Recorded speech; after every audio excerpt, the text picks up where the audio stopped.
So we're going to sow some foxglove seeds, and it's extremely easy to do. In fact, as you probably know, most of the time foxgloves will quite happily seed about your garden without any intervention by the gardener.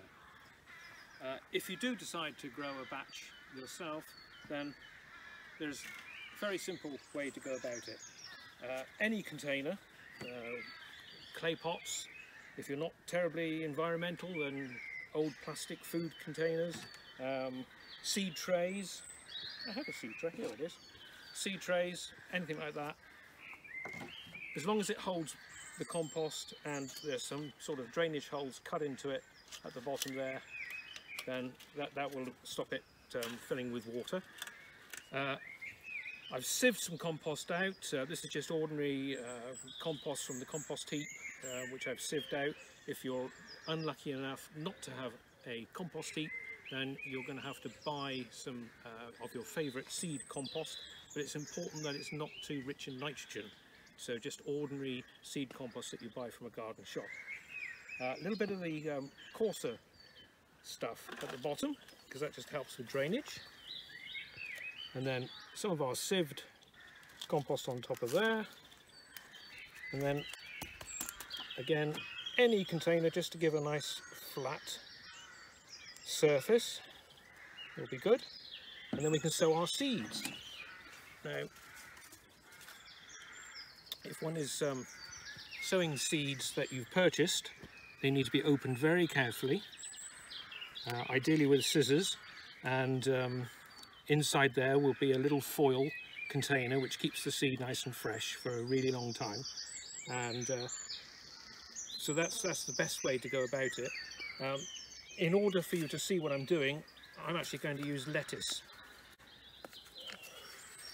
So lettuce seed can be seen a little bit easier than foxglove seed, and the important thing is to sow them, and you've got to have it in mind that each seed is going to represent a little plant. So ideally quite thinly, because each one, as I say, is going to make a little plant, so you've got to imagine how they're going to look as they germinate. So that's the sort of density that you're looking for. Foxglove seed is about half the size of lettuce seed, so it's quite small. The important thing is to make sure you don't cover them. So we just again use our tamper to make sure that the seed is in nice contact to the compost. And then you've got two options. Commercially, what we do, we're sowing literally hundreds of thousands. Lost my watering can now, I'm so efficient. Oh, there it is. So you've got two options. You can either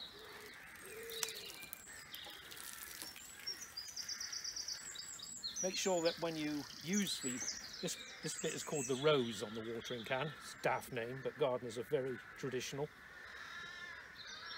Use that to make sure a nice fine spray, but always start it off a little way away, because what tends to happen is the first lots, they just dribble. So just run it over like that.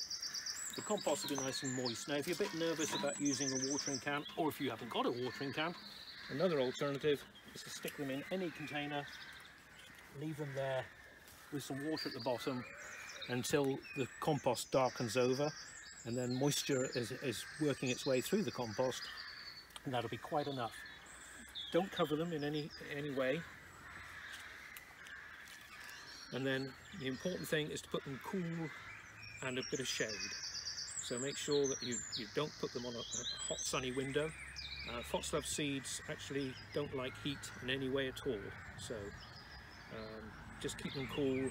Shady part of the garden, you can stick them in amongst your shrubs, wherever. Or of course you can sow them directly into the garden. Just prepare a nice even piece of ground somewhere and off they'll go. So that's foxglove seed.